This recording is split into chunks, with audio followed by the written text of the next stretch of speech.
এই মুহূর্তে সিলেটে আছেন সহকর্মী শাহরিয়ার হোসেন, সরাসরি যোগ দেব তার সাথে। শাহরিয়ার, লাঞ্চের আগে 2টি উইকেট হারিয়েছে বাংলাদেশ। টস জেতার পরে ব্যাটিংয়ের সিদ্ধান্ত, আবহাওয়ায় বৃষ্টির একটা সম্ভাবনা আছে। সামগ্রিকভাবে বাংলাদেশের অবস্থান কি মনে হচ্ছে? টসের কথা যেটা বললেন, টসের দিয়ে শুরু করে যে টস যেটা ব্যাটিংয়ের সিদ্ধান্ত নিয়েছে সেই সিদ্ধান্তটা সঠিক ছিল যদি আপনি উইকেট বিবেচনা করেন। কারণ এখানে স্পোর্টিং উইকেটে খেলা সাধারণত আমি জানি যে মিরপুরে যে স্পিনিং উইকেট হয়ে থাকে সেখানে হলে হয়তো বোলিংয়ের সিদ্ধান্ত নিয়ে থাকেন, কিন্তু সিলেটে যেহেতু স্পোর্টিং উইকেটে খেলা সেক্ষেত্রে ব্যাটিংয়ের সিদ্ধান্ত সঠিক নয়। তবে টাইগারদের চিত্রটা কিন্তু বদলায়নি। আমরা দেখি যে টেস্ট ফর্মেট আসলেই যে টাইগারদের একটা পজিশন নিয়ে, বিশেষ করে ওপেনিং পজিশন নিয়ে কিন্তু বরাবরই একটা সমস্যা থাকে যে টাইগাররা ওপেনাররা ব্যর্থ হয়।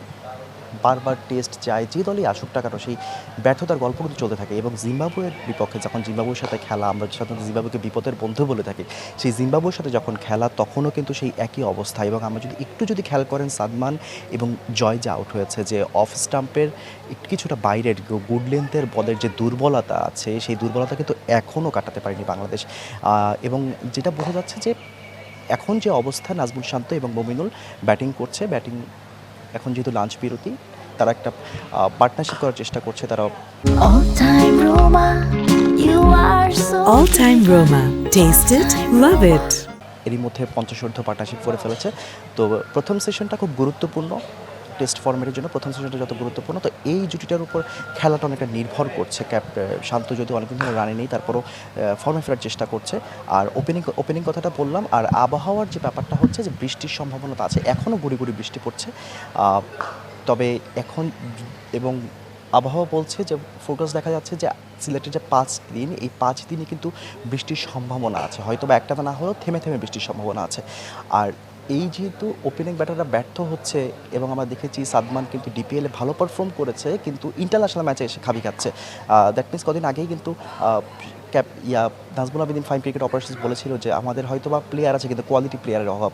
সেই চিত্র কিন্তু আমরা দেখতে পেয়েছি। এবং আমি যদি একটু দেখাতে চাই যে টেস্ট চলতেছে কিন্তু বাংলাদেশ কিন্তু এখনও প্র্যাকটিস করছে। দ্যাট মিনস আমি যদি বলি যে জাকির হাসান ব্যাটিং করছে, তার মানে বোঝা যাচ্ছে হয়তো বা চট্টগ্রাম টেস্টের জন্য তাকে রেডি করা হচ্ছে। যেহেতু সাদমান ফ্লপ করেছে প্রথম ইনিংসে, যদি দ্বিতীয় ইনিংসেও একই চিত্র থাকে, যদি সে কামব্যাক করতে না পারে খুব ভালোভাবে, হয়তো বা সাদমানকে ড্রপ করা হতে পারে, যেটা মনে হচ্ছে। কারণ টেস্ট চলতেছে, টেস্ট চলার মাঝেও কিন্তু যারা একাদশের বাইরে রয়েছেন সাধারণত তারা কিন্তু ঠিকই নিজেদের ঝালিয়ে নিচ্ছেন। আমরা তানজিম সাকিবকে দেখতে পাচ্ছি। তানজিম সাকিব কিন্তু আরও অনেকক্ষণ আগে থেকেই বোলিং করছে। তানজিম সাকিব একাদশে নেই। তবে আমাদের এইখানে যে 3জন পেসার আছে, 3জন পেসারের মধ্যে যদি কেউ খারাপ করে হয়তো বা একাদশে তাকেও চট্টগ্রাম টেস্টের সুযোগ দেওয়া হতে পারে। তো আপাতত সারা সিলেট থেকে আমার কাছে এই ছিল সর্বশেষ। পরবর্তীতে আপনাকে খেলার আপডেট জানাবো। শাহরিয়ার, ধন্যবাদ আপনাকে।